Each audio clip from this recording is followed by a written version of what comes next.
ఉపయోగపడే విషయాలు చెప్పారు. మనకి ఇప్పటి వరకు మన ఫోన్లో రీల్స్ తప్ప ఇంకేంటి తెలియదు మ్యాక్సిమం ఇప్పుడు జనరేషన్ కంటే. ఎందుకంటే ఇప్పుడు ఫోనే పెద్ద ప్రపంచంగా మనం అనుకుంటున్నాం.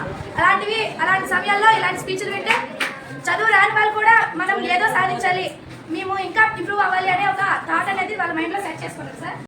నేర్చుకోవాల్సింది ఏంటి అంటే, మనం ఒక తప్పు చేసాము అని మనం బాధపడినా సరే తరువాత తప్పుని సరిదిద్దుకొని మన పని మనం చేసుకోవాలి. గమనించి తీసుకున్నాడు. ఇప్పుడు అలా ఆయన జారబడిచ్చాడు. తర్వాత అదే విద్యార్థి ఆయన కూడా సూపరింటెండెంట్ పోలీస్ అయ్యాడు.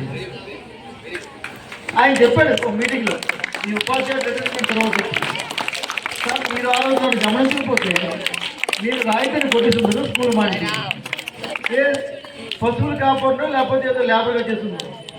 నా అదృష్టం బాగుండి మీరు నన్ను గమనించారు కాబట్టి రాయండి.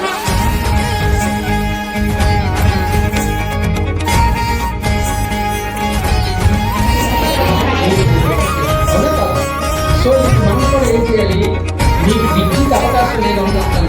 రైల్వే కార్పొరేట్ స్కూల్ చదివి వస్తున్నారు. మీకు తెలుసా, ఈరోజు అబ్దుల్ కలాం కానీ నరేంద్ర మోడీ గారు కానీ ఏదైతే యోగి ఆదిత్యనాథ్ కానీ ఏదో వీళ్ళందరూ కూడా గౌరవించుకుంటారు బయట కూర్చున్నాను. ఇవి ఏం చేస్తున్నారు, ఆ ఫోటో చూస్తున్నారు. చూసినప్పుడు ఆయన యొక్క డ్యాన్స్ స్టాండ్ ఉంటారా, డ్యాన్స్ స్టాండ్ బాగా కాదు దాని మీద ఉంటుంది. ఆయన ఏం చేస్తుంటే బాబు రాజేంద్ర ఆ డ్యాన్స్ చాలా జాగ్రత్త పడుతుంది. బాగుంటుంది ఇంటికి వెళ్ళి ముంచుకొని తెర ముంచుకొని రాశారు. అలా జనం అన్ని పాలిపోతే ఏం చేస్తే గంట తెలిసేది కాబట్టి ఏ కలిపి లేదు. ఆ గొడవ వేసుకుంటే జన పై తీసుకొచ్చింది ఆ గొడవ ఎవరు రాజంటే అయ్యో రత్న ఏ కింద ఎక్కడ రాష్ట్రం తెలిస్తే మీ రాష్ట్ర భవనం 100 ఎకరాల స్థలం అన్ని రూమ్ లేకుండా ఎక్కడ దొరకలేదు.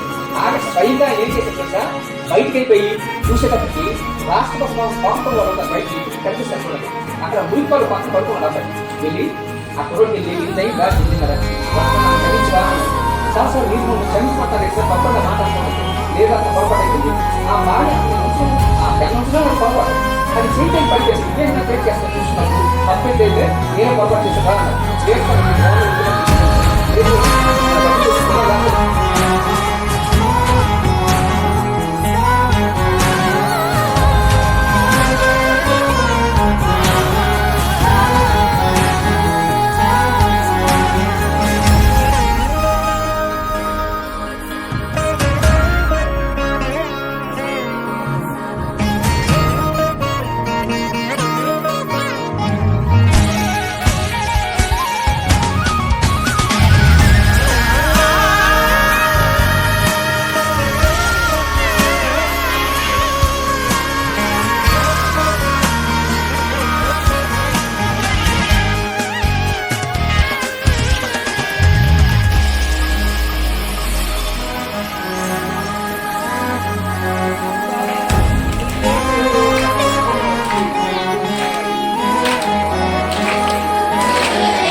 ईश्वराय विद्महे संजदेवाय धीमहि तन्नः सर्वः